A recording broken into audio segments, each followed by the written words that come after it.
5 p.m. sharp. Welcome. We are very, very glad to see many people who found their way to the WWF Pavilion today. We are hosting an event today talking about money. It's just about time, I think, and we've heard a lot of people talking about money this past days already. But we want to look closer into how to finance marine nature-based solutions. What are innovative finance approaches? What are experiences by government, by civil society organizations in implementing sustainable finance for marine nature-based solutions? I'm very glad for WWF to host this event today. I'm even happier to have a distinguished panel to welcome here today. Government representatives from the Philippines, from Chile, from Germany, and also from very famous and well-known conservation organizations, Wetlands International, WCS, TNC, RARE. And with that, I hand over to the moderator of today, Hari Kusadanto from RARE. Thank you very much and enjoy the event.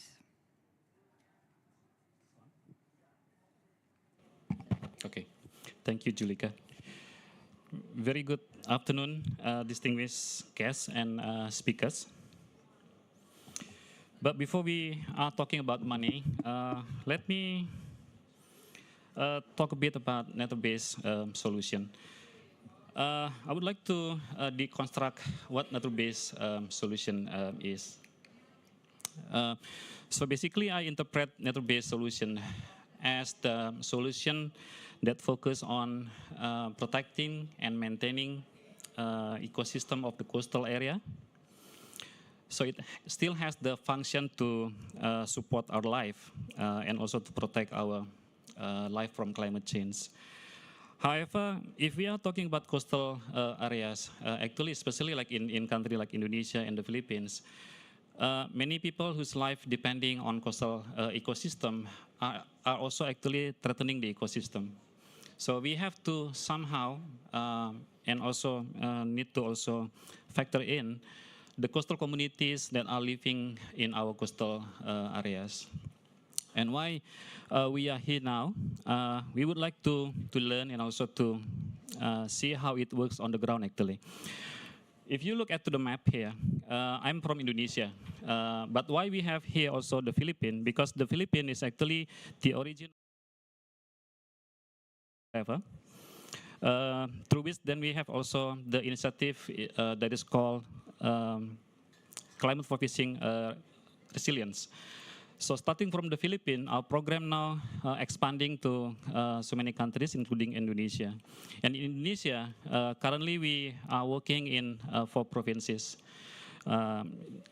This is the center of our program, the Fishing for Climate Resilience. So we have the program. I think the microphone is not so. Can I use that one? Yes. Thank you. So the program actually is focuses on building coastal community to be able to manage their resources sustainably. So it is a combination of right-based solutions as well as area-based management tool. We are basically, we are basically asking the communities to delineate their fishing ground and also to agree on the area to be protected. In return, they can then have the privilege to use the area, of course, sustainably. And this has been replicated in many areas in the Philippines, also in Indonesia. In the Philippines, I think we are close to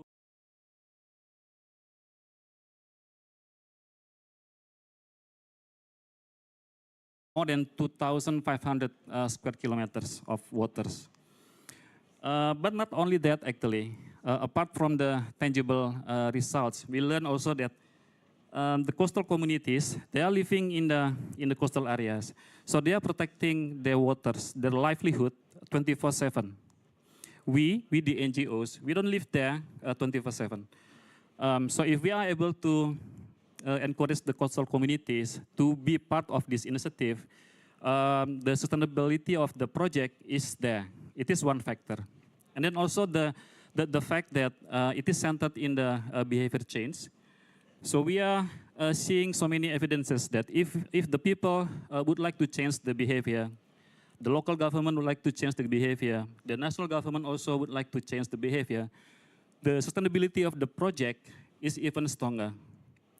And the last thing that we would like also to share with you here, the fact that our coastal communities, they are very pragmatic. If they see the benefit of the conservation, they will join the initiative. If they see that they earn something, not only financially, but in many ways, they would like also to support the program. And now we also would like to. I do not want you to listen to my story. I would like to invite now. I'm sorry if I spell your name wrongly. Honorary Noralin Uy, right? Assistant Secretary for Policy, Planning, and Foreign Assisted and Special Project of DNR, the Philippines. Thank you very much. Good afternoon, partners and colleagues. Thank you for the invitation to contribute to this conversation. So the Philippines has always been known for its beautiful beaches and, of course, our underwater habitats. Situated at the apex of the Global Center of Marine Biodiversity, the Coral Triangle, we attribute these riches to the diversity of habitats and ecosystems that we host and the equally diverse ecosystem services they provide. Well, of course, these are some of the main motivations for our homegrown organic marine biodiversity conservation measures. We also recognize that there has been a very distinct global movement for recognizing the ocean and its vast wealth over the past several years, and of course calling for its protection and conservation, which further enabled us to highlight our efforts on the global stage. The Philippines implements two major marine conservation programs, namely our National Integrated Protected Area System and our Coastal and Marine Ecosystems Management Program, the former providing area-based protection and conservation measures for habitats, and the latter for improving our management of our biodiversity and ecosystems through capacity building, communication campaigns, and knowledge management, among others. We must highlight that although our high biodiversity improves the resilience of our ecosystems, the worsening climate situation, such as increasing frequency of extreme weather events, significantly impacts recovery of biodiversity and has thus become one of the major challenges in conservation. The Philippine government thus sees value in developing a more comprehensive and inclusive strategy towards a more holistic implementation of our marine conservation programs, ensuring alignment with the principles of nature-based solutions and recognizing the efforts of all sectors, from our local and indigenous communities, our local government units, civil society organizations, and of course, our private sector partners. Ultimately, what is essential for the future is not just nature-based solutions, but for a climate-neutral and nature-positive society as well. And of course, a recognition across all sectors that a harmonious interface between nature and people will help us achieve our goals and enjoy the co-benefits for nature and people and climate alike. We recognize the variety of financing mechanisms deployed globally and have initially identified some of these which are applicable to the Philippines context, such as debt for nature swap, payment for ecosystem services, and special use agreements in protected areas, as is provided in our National Integrated Protected Area System Act. Given our diversity of habitats and ecosystems, we hope to likewise identify a diverse array of financing mechanisms for biodiversity and maybe someday even put forward some of our own homegrown replicable and scalable solutions. We are happy to be here today to talk about money for financing marine nature-based solutions, of course, especially as a country made up of more than 80% marine waters, but ultimately for realizing the synergies between biodiversity and climate and putting forward nature-based solutions as a climate solution in itself. The Philippines aims to put its best foot forward, its oceans and biodiversity in the global climate and conservation agenda. Thank you very much.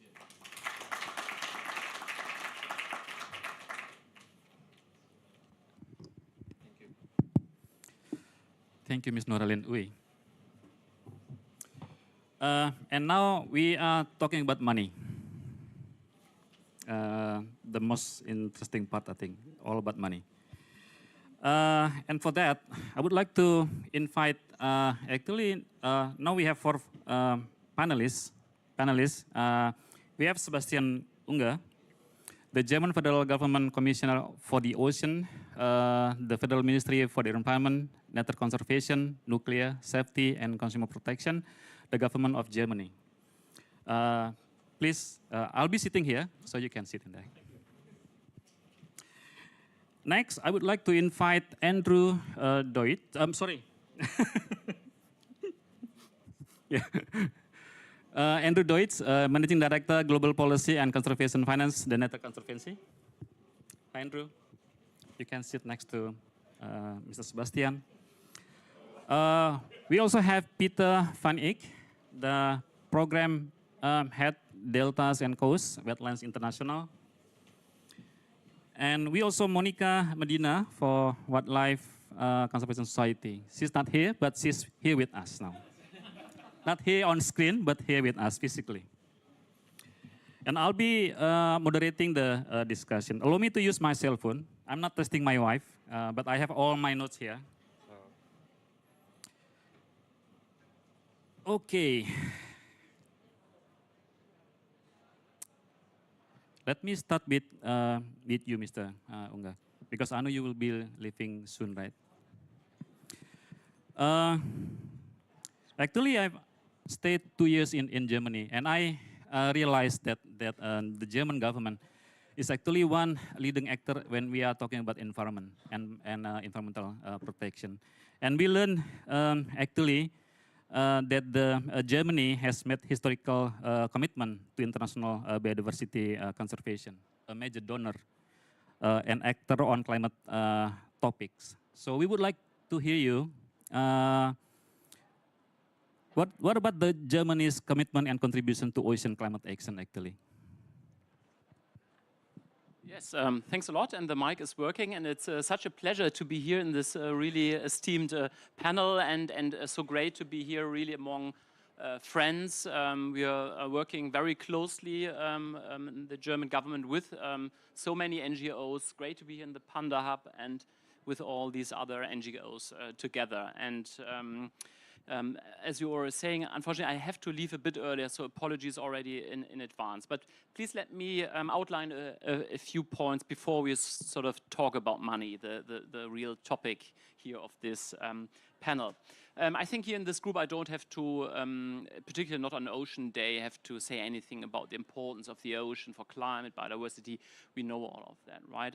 But this is really something that has needed some time to sink into governments' sort of machineries. And in Germany we now have come so far that really marine conservation, marine protection is a priority of our government, and we have initiated several steps that include some, changes within our government. I won't go into details there, but these changes that help us to integrate better also reflect the high need that we see to talk really with the same voice, with the same priorities in different forums. This includes, of course, BBNJ. Most notably, we're really happy that we have come so far. We want to ratify as soon as possible, but now we also have to think about the implementation. So this is why we have just announced, I think 2 days ago, a new thematic call for ICCI, our International Climate Initiative, through which we will be also funding a specific program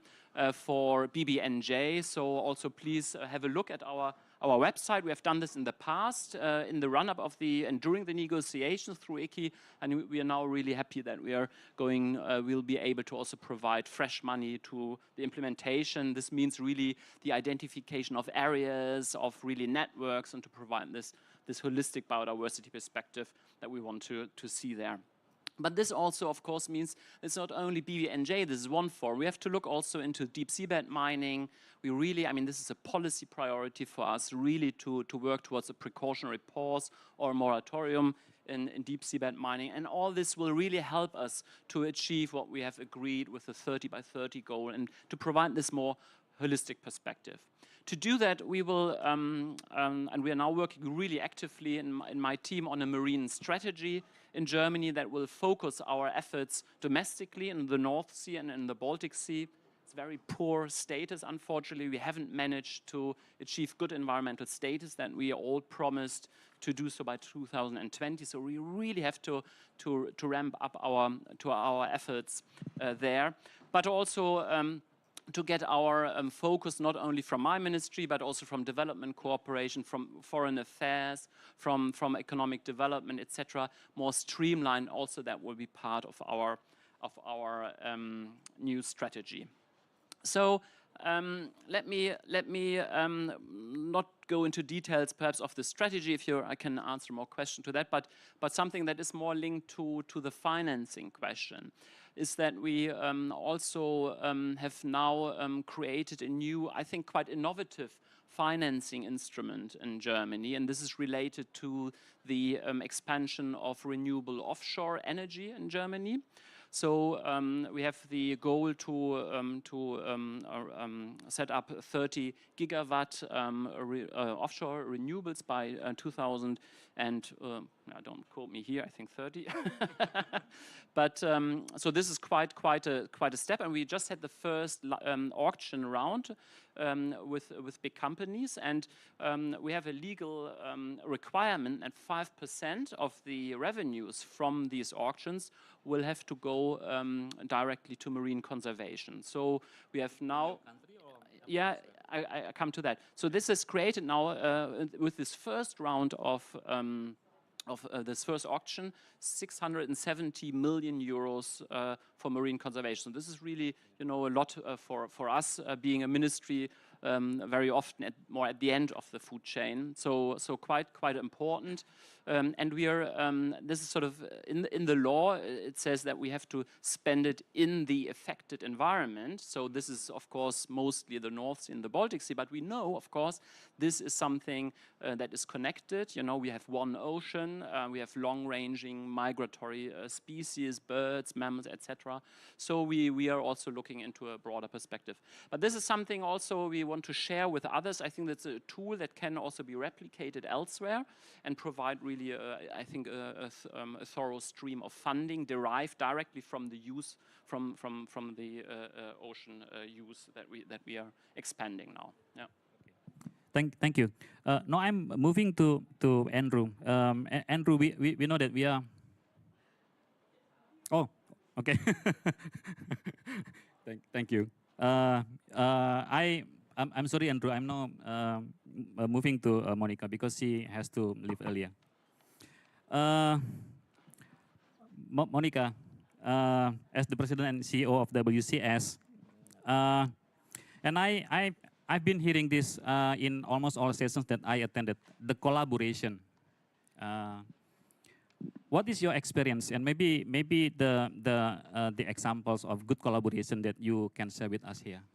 Thank you, and apologies that I too have to run because we're at the end of Nature Day, and it's sort of a pile-on of events and things to see and do before it's over. Want to thank you all for organizing. Want to thank the German government. Want to thank the Philippine government and others that are doing so much.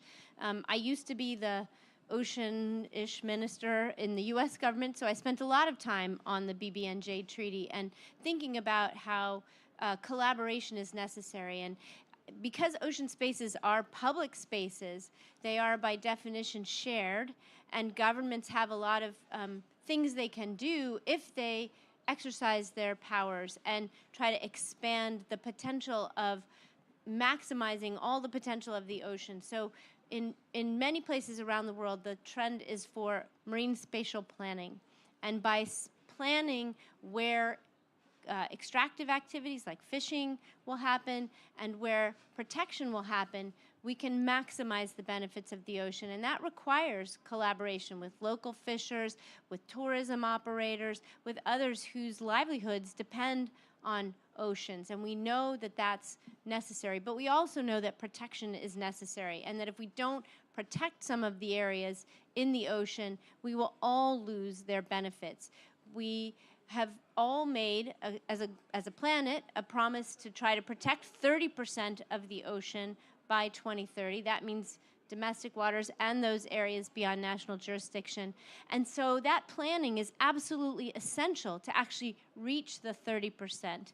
And with the right kinds of planning, also the right kinds of investment, I believe, will follow. So whether it's because wind power can then be sited in the right place where it won't interfere with shipping corridors or fishing areas, we have to try to find ways to work together. And we see that all the time at WCS, where we're working with coastal communities to try and ensure that those kinds of plans happen and everyone can have the things they need come out of the ocean, but we can all also protect the parts of the ocean we need, because we know that if we don't create protected areas, we don't have places that can rebound from the climate challenges and stresses that we're seeing now, whether it's acidification events or heat wave events.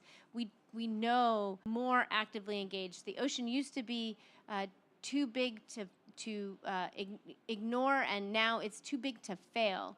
We really need all the solutions, all hands on deck. We need that kind of cooperation from the federal to the local to the community level, and to work together to create these solutions. And that's what we see in the Philippines or Chile or Mozambique. And I just will say one last thing. I have seen it happen in local communities, in places like Chile, where they're working hard to work with their local fishing communities to ensure sustainability happens, to ensure that the processes on land are good ones, that are sustainable, that provide good jobs for people, so that the fishing products then go to markets where they're fairly compensated. We've seen the same thing happen in the Pacific Islands, and I'm enthused by the fact that there is more investment and more willingness to create big trust funds for protection in places like the Eastern Tropical Pacific, CMAR, or in now this week, the far Pacific Islands, the tropical Pacific Islands that are banding together have pledged this week 30% protection of their big blue ocean territories by 2030, and for that they've received a significant philanthropic donation from the Bloomberg Philanthropies and from the Bezos Earth Fund, and that's adding on to some significant government support from the US and German and other governments as well. So I think we're starting to see a wave of ocean finance, and I think we'll see a bigger wave if we can do these marine spatial plans. Thank you. Thanks for letting me be here to talk about it. Thank you, Monica. You used to be here, or you need to leave now? I think I need to go. I appreciate it, though. Okay. Thank you, Monica. Okay, it is very important that collaboration is one key factor for the successful financing mechanism. But let now go back to Andrew. What actually the many different type of financing mechanism in the field, actually, Andrew, that we can learn, and maybe something that you can share with us, maybe something that we need to avoid from, anything you can share with us.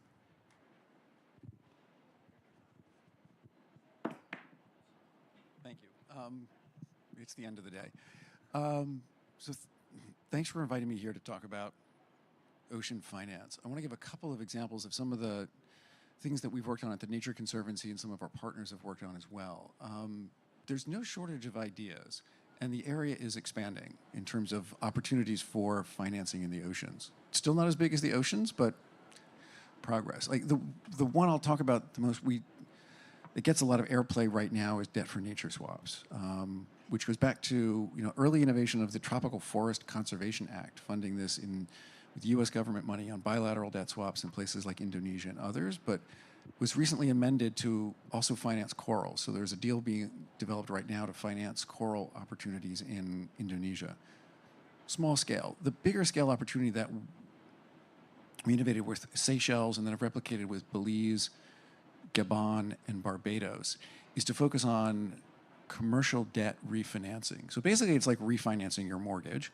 So we go out and broker a deal to buy back debt that's expensive and refinance it for those countries, refinance it with some form of credit enhancement, which is where one of the MDBs or a bilateral agency like the U.S. Development Finance Corporation offers to guarantee the loan, and that raises the credit worthiness of the lender to the point where institutional investors will invest. So you end up with a little bit of help from your friend in the form of the Inter-American Development Bank or the U.S. Development Finance Corporation. A country like Belize that was on the verge of default was actually able to reach a credit rating where institutional investors could invest in it. And it saved them something like 160, that was refinancing $500 million worth of debt over the life of the loan, the new loans saving them, we called it a blue bond, saving them something like $160 million. It's then being invested in mainly conservation of the Mesoamerican reef, which is critical for the tourism and fisheries industry. It's a critical economic asset as well as a conservation asset in Belize. The real payback, though, is we think there's a way to replicate that model. There was a declaration by a bunch of the multilateral development banks last week that they're going to work together in a new task force to scale up credit enhancement. So we've done 4 deals. Collectively, those have mobilized about $400 million over the next 15 to 20 years. Some of those are, Seychelles is a small island developing state. It is a large ocean state, right? Its area conserved as a consequence of that deal is roughly the size of Germany. Put the 4 deals together and it adds up to about 500,000 square kilometers of oceans with new protection. But to really get to scale, we need a lot more credit enhancement. So there was a declaration last week by a bunch of the MDBs to work together to increase their credit enhancement capabilities. So we might see other players. Asian Development Bank is very interested, European Investment Bank, the Inter-American Development Bank is already doing this in the Caribbean. We did some back-of-the-envelope math. Now, this is all countries, not just ocean countries, but there's something like, out of about $2.2 trillion developing country sovereign debt market, there's about a third of that, or somewhere between $650 and $800 billion of outstanding debt that could be refinanced to this model that would liberate something like $160 billion. Now, that's all in, and that's landlocked countries too, but the point is, it could add up to financial flows in the 10 billion or plus range per year. That's with refinancing sovereign debt markets. But the other really interesting innovation in debt markets recently is that ICMA, the International Capital Markets Association, has come up with a taxonomy for quote-unquote real blue bonds. So the same way institutional investors have been able to invest in green bonds, which is primarily energy efficiency projects, renewable energy projects, and what have you for a long time, there's now a taxonomy and so a system for evaluating the claim that companies can, or institutional investors, or any investor can invest in quote-unquote blue bond issuances, which are a use of proceeds instrument where the money that's being borrowed is going to be used to pay for ocean conservation and ocean preservation or ocean economic development work. Right? So there's a new funding stream now that sort of qualifies, that will tick the boxes for ESG investors, and in some cases, emerging market investors in the ocean space. The other recent innovations, we've seen a couple of countries, Chile and Uruguay, that have issued a new type of debt instrument, sustainability-linked bonds they're called, where they issue debt. They have access to capital markets, so they don't need credit enhancement. They don't need help from their friends because they have credit worthiness. Where they've issued debt, and the payback interest rate is conditional on them achieving climate goals. So in the case of Uruguay, if they don't reach their renewable energy penetration target and their decarbonization target, they'll actually pay the investors more money. That's innovative, and they're doing it because they think this will make them more attractive to investors because the investors will see them as a responsible government partner because of these environmental commitments and taking their climate commitments seriously. So now there's the opportunity to do the same thing and turn that instrument towards the ocean space as well. I think there's a lot of opportunity that we could see using these types of debt instruments to finance,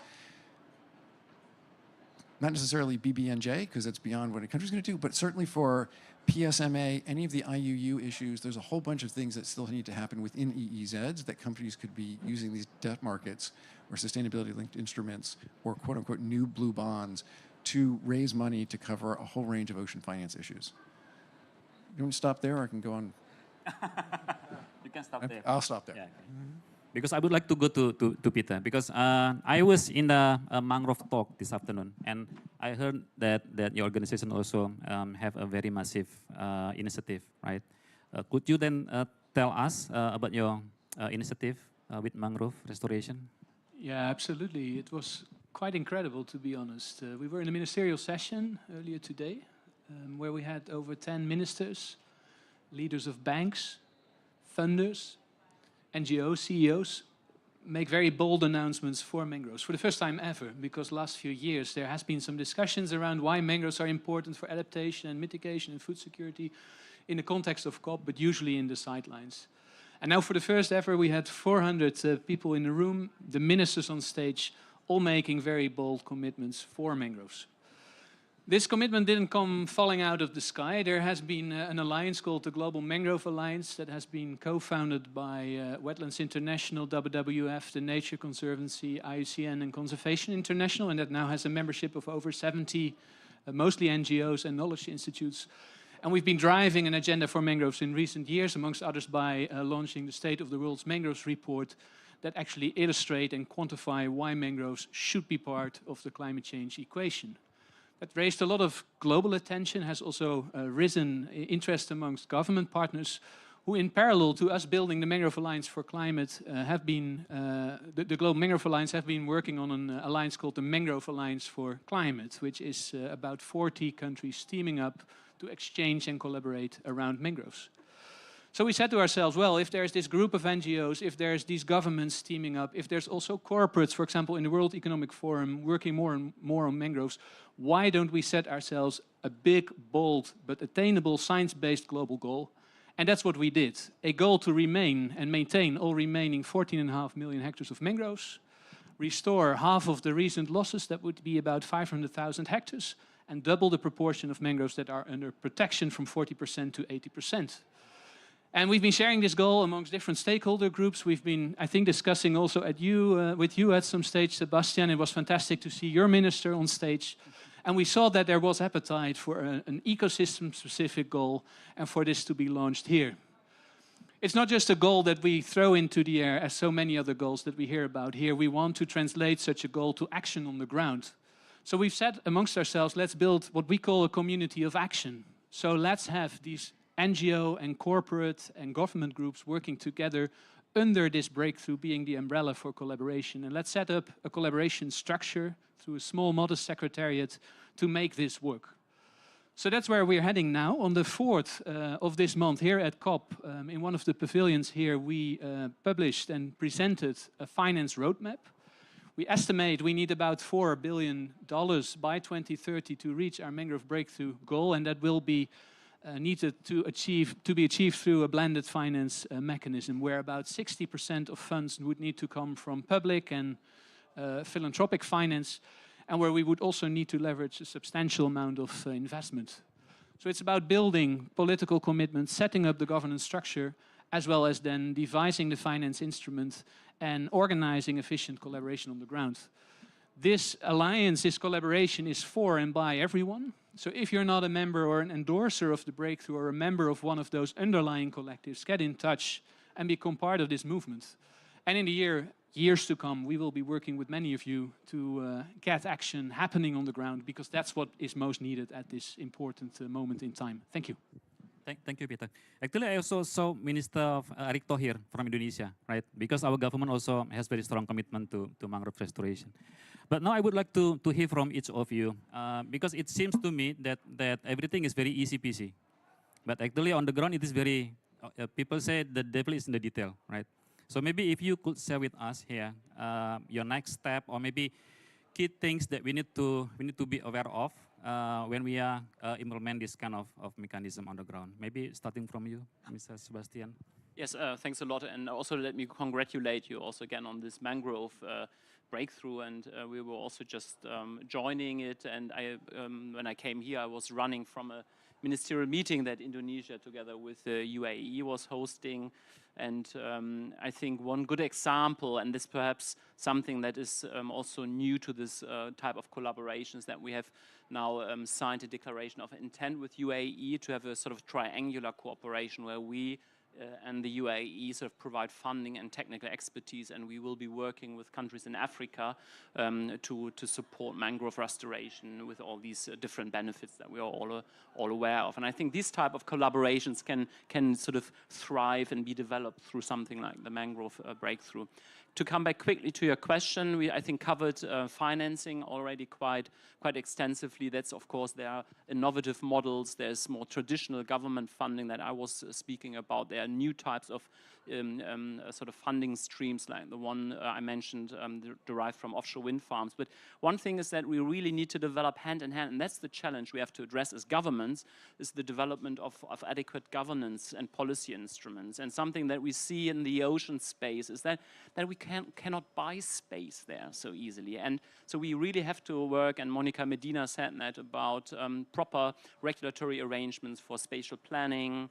We really have to make sure that the different sort of legal jurisdictional issues are sort of integrated in a manner that we have an ecosystem perspective. So this is really key, and we need to take this forward together. And I think we are have made some good steps forward, but we really have to accelerate it quite a lot. Thank you, Sebastian. Andrew, you can go next. Yes. Thank you, Sebastian.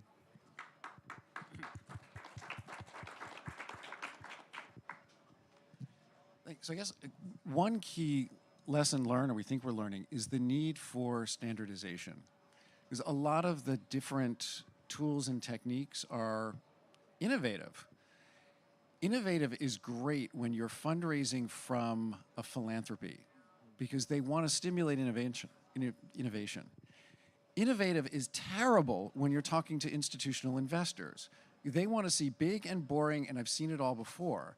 Right, so it's getting over that hump of doing interesting, new, innovative things that are fun to talk about in places like this, to where we've developed a standard of practices that it starts to look vanilla, that it starts to look like people have seen this before, whether it's a debt transaction or a debt issuance, or whatever we're developing around coral reefs, coral reef insurance, whatever is going to come out around mangroves and the financing mechanisms there. The quicker we can iterate and start to produce products that, financial products, investment products, or projects that start to look the same and have some sense of indicators, both financial and ecological, that start to look the same, that would be the threshold where we can start seeing a lot more investment a lot faster in the space. Thank you. Peter? It is really important that we unbox ourselves. So it's fantastic to see this large group of countries connecting in the Mangrove Alliance for Climate. It's really great that we have the Global Mangrove Alliance as a well-collaborating group of NGOs. But the real energy and opportunity sits in those different groups, as well as corporates, to work together. Given that they each have their own approaches, their own added values, their own mechanisms for finance. Getting to the finance, we've been discussing how we can bring different instruments together to reach our goal, and also reach the scaling that is needed to achieve the mangrove breakthrough goals. And we've been talking about a model where we have, in any case, a big need for government and philanthropic finance, where we can fund things that are, in any case, not fundable through the market, where we can do the innovations needed to get new products on the table. We've been also talking then to use that finance to de-risk potential opportunities for investment. But what we see, at least in the mangrove space, is that there's not many readily investable projects there yet. So we've also been looking at incubator approaches, where you take catalytic philanthropy that helps you to pre-finance the process that you need to get a project bankable, so that you can prepare different projects, get them ready for investment by the market. And again, that is where different groups with different backgrounds have to collaborate. We have to learn to speak each other's languages, and we have to bank on each other's approaches. take carbon finance. I've seen many investors coming in with very bold ambitions for mangrove conservation and restorations. To be a bit blunt, they really don't know in most cases what they are talking about. So there's a disaster waiting to happen unless we can bridge their mechanisms and approaches with good networks of people that can take community-based approaches and deliver projects on the ground. So the future is really blending these approaches and these groups together in one coordinated approach. Thank you, Peter. Now I would like to invite the audience here. If you have questions, or maybe I can still. How many times we have? Yeah, we can have like, yeah. Please indicate your name, introduce you, and then.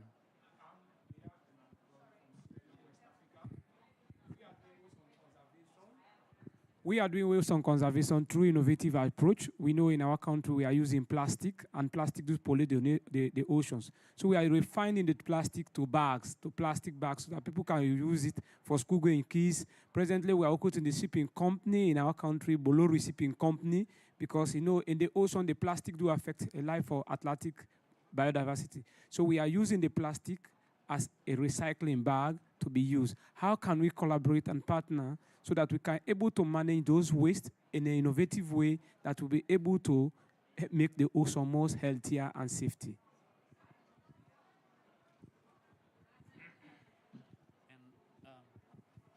And whom your question is addressed to? Yes, but whom your question is addressed to? Okay. Andrew, sorry. He puts you on the spot. Yeah, a little bit on the spot, because my work for the Nature Conservancy, we don't work on the plastics issue, so I don't have a good reference point for what the model is. But I'd be really curious to dig into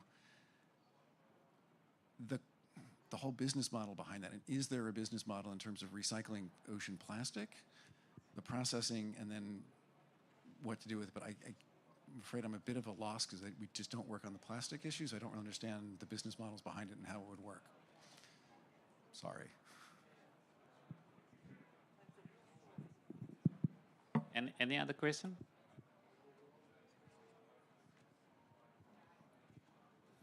While waiting for the question, maybe I'm questioning about this, and this actually happens in many aspects.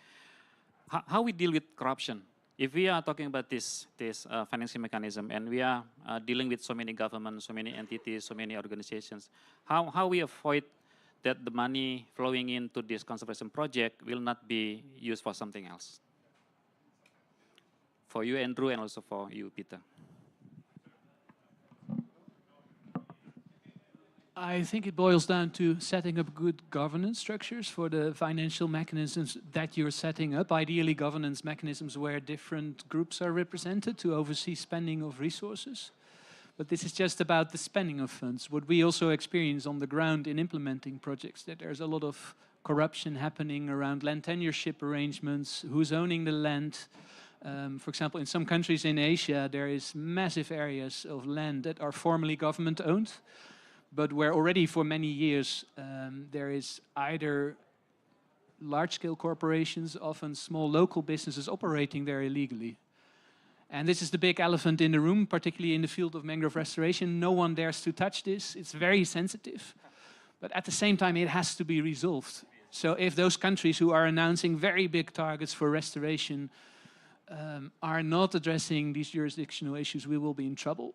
So one big recommendation I would make is to have a general kind of country scale program put in place to at least in a non-sensitive manner start investigating these issues and identifying potential pathways to resolving these land use issues that are very closely tied to corruption. But it's not an easy solution and not an easy fix. So let me speak to one mechanism in particular, which is conservation trust funds, which when structured right can be a pretty good tool. And I'm going to give a shout out to Peter Hilligus from KFW, because KFW did a lot of the work in trying to figure out and document the best practices, one of which is having a majority civil society board in any conservation trust fund, so that the government in itself can't decide where it wants to go, where the money goes.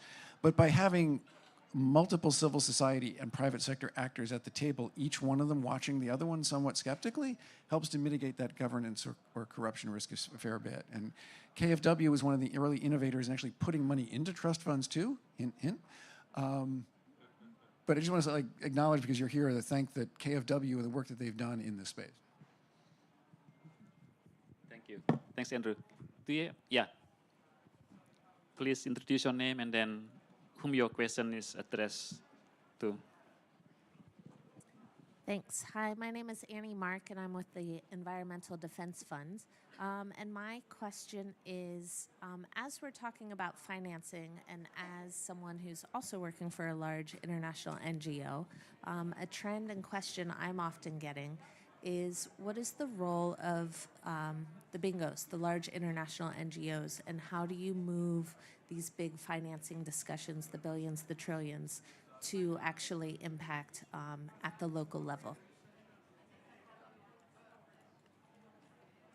That's for Andrew. Right, so in one word, partnerships, right? Because we work in certain spaces and are able to do some of these deals. But at the end of the day, what we measure and what we should, as NGOs, should be holding ourselves accountable for are impacts. And that's impacts for conservation and impacts on local affected communities. So if we should be all setting up these transactions, the deals, the financial flows in ways that are positively impacting communities, in ways that are designed with and for communities from the start, and then hold ourselves accountable to tracking those metrics on the outcomes and the impacts for both for the community stakeholders themselves and for the environmental outcomes.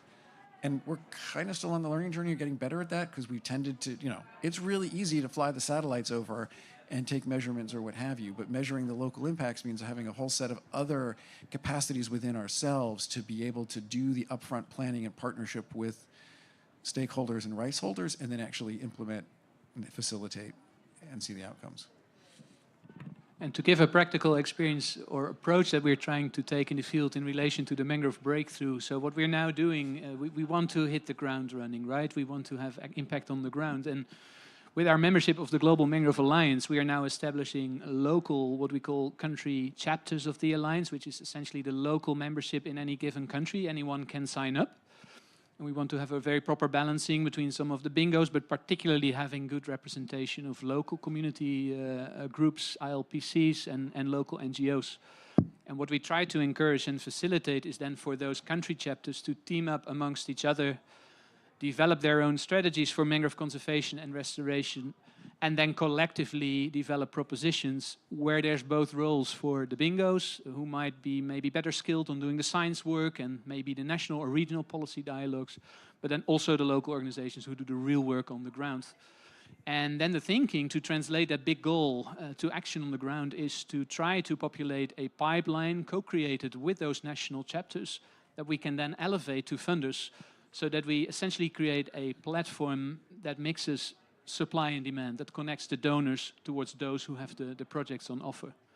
And we're designing that as we go. Thank you, Peter. Yeah, we can still have one more question. Yeah. Say your name and then. Hi, my name's Fad. I work with the Wildlife Conservation Society. I run the Global Fund for Coral Reefs program in the Western Indian Ocean region. And I have a 12-part question. No, I'm just kidding. I have a 2-part question. So one is a challenge, and that is pipeline and ticket sizes, especially in the African context. What do you think could solve that issue? Because there's a lot of expectation from institutional investors in terms of the threshold of what they can invest in. I'm not sure if some of our areas are really ready for that sort of ticket size. So what do you think can solve this problem, even in the long term, or what should we be looking at primarily from an investor's perspective?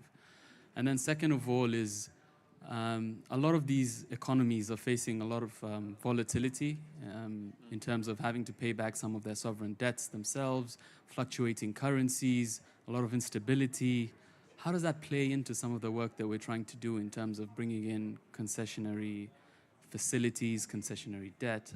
How do you work around that? And in the context of, for example, the debt for nature swaps, What currencies do you use, and if it's a foreign currency, I mean, how are you able to secure that to ensure that this instrument is not really impacting the beneficiaries rather than benefiting them? Thank you. Andrew, again.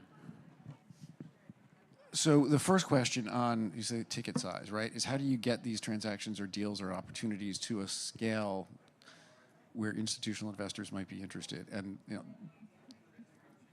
that's been the critical issue in conservation finance for a while, particularly, and we sort of cracked that nut in some of the larger developed countries. You could look at forms of biodiversity markets in the United States and Australia and the UK, where often there's a way to a level of sophistication to do that and to get aggregation in a way that works. For the most part, has not been cracked in developing countries, and certainly not in LDCs for a whole range of reasons, because the whole number of risks are much higher. So this is a hypothesis. I don't know if this is necessarily the answer, but I think rather than going straight to the institutional investors, we need to come up with better ways to use local financial intermediaries and local banks, and working with them to design the types of site-specific or community-specific investment products, vehicles, and opportunities that work at the community level, where those, the local banks or other financial institutions become, in effect, the aggregators themselves, and they're the ones getting the investment that they're then managing and doing the work at the last mile. Hypothesis, but I can't point to great examples of where that's worked. The second question on basically currency risk exchange, or exchange risk.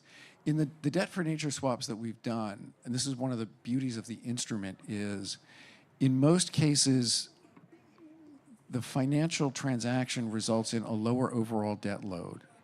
Most of these, in the case of Belize, the country was paying out in US dollar denominated debt, which is the case for most developing country sovereign debt issuances.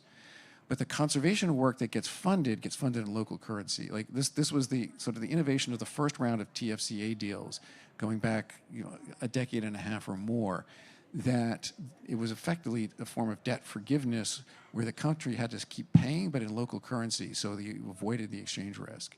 The round of debt for nature swaps that we've been doing, the savings still goes into a local trust fund in local currency.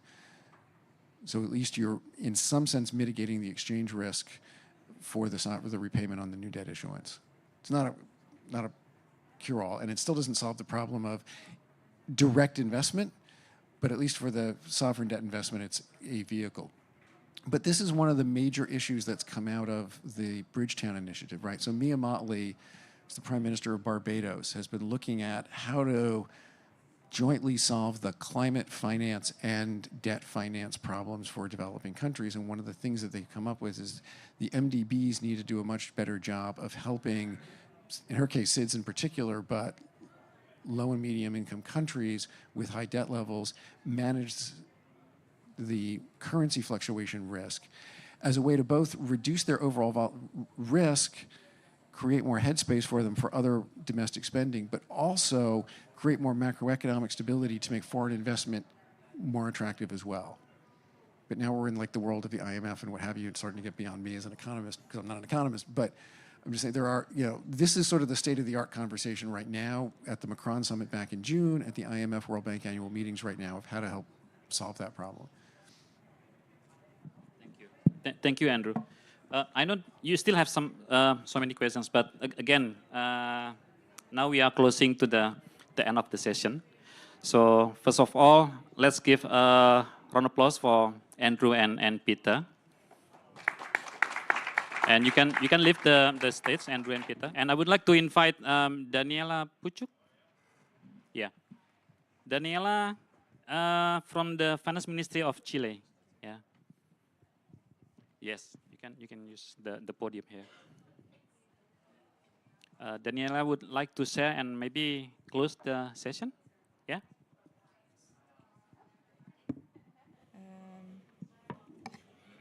This is working? Yes. Hi everyone, Daniela Buchuk from the Ministry of Finance of Chile. I would like to thanks for this invitation, and especially to WWF, RARE and WCS. And thanks for the interesting words of all the speakers we had today. Some of them mentioned my country, so it's something special. It's a privilege to be here and have the opportunity to share some experience from my country. I work for the Ministry of Finance. I'm here to talk about money, but in this time I'm not gonna talk about numbers, so don't expect that. I don't know if you know how is Chile, but our seaports, a variety of industries of a global and local importance, including fishing, aquaculture, and tourism, to name a few. It's also a leader in marine conservation, with nearly 43% of our exclusive economic zone declared under some form of protected area. Recently, we launched a national ocean sustainability plan and signed the joint declaration on oceans and climate action as part of the high-level panel for a sustainable ocean economy here in Dubai, in our call to raise the level of commitment and ambition. We have a funding gap of more than 95%, so adequate funding is a key to transforming Chile's marine protected areas into an effective tool against climate change and sustainability. This challenge has been addressed in an integrated manner by the state of Chile in alliance with conservation NGOs such as Wildlife Conservation Society Chile, WWF, TNC, Oceana, who offers years of collaboration, who after years of collaboration have created the Chile Nature Fund, the first of its kind in my country. This is a public-private effort to channel resources to community conservation actions and complete the work of the state. But I want to talk about two initiatives that I am involved in as an economic advisor for the Ministry of Finance, especially two different initiatives in which we are leading the debate on natural resources and climate change.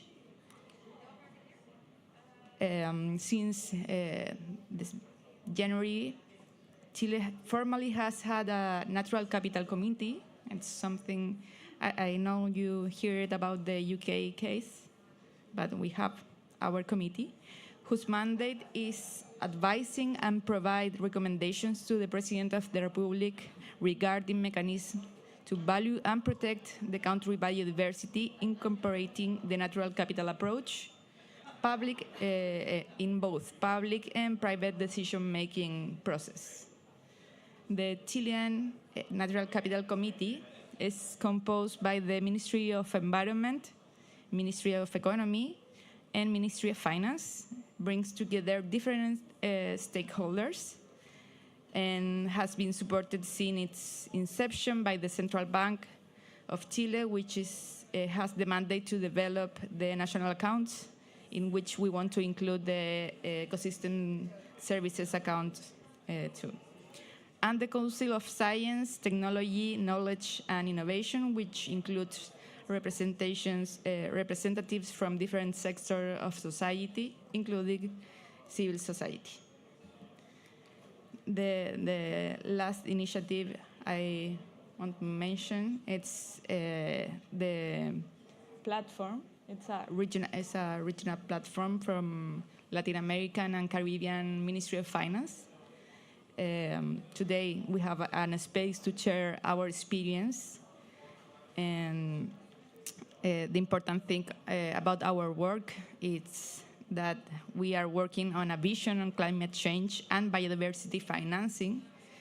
And in this exercise, is because we want to converge on a narrative on resources and mobilization and international collaboration under the principle of common but differentiated responsibilities. We want to have a clear position to guide our participation in international forums such this Conference of Parties. From the regional perspective, we believe the government policymakers, in particular finance ministries and treasuries, have a mandate to propose and implement financial and economic policies and regulation that contribute to creating an enable environment for the mainstreaming of biodiversity within financial decision-making and the alignment of financial flows. So thank you very much for your time.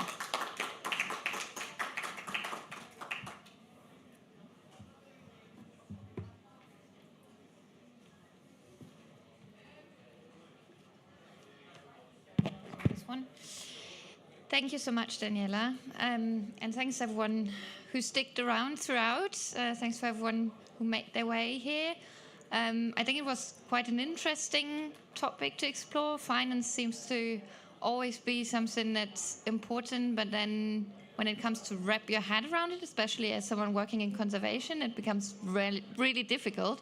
So thanks a lot to our speakers and panelists who enlightened us and shared their knowledge about innovative approaches. We're just about to close. I'd like to thank my colleague Freddie from WARE again very much for preparing this event. And of course, Harry, our moderator. And with that, I wish you a very nice evening. Thank you.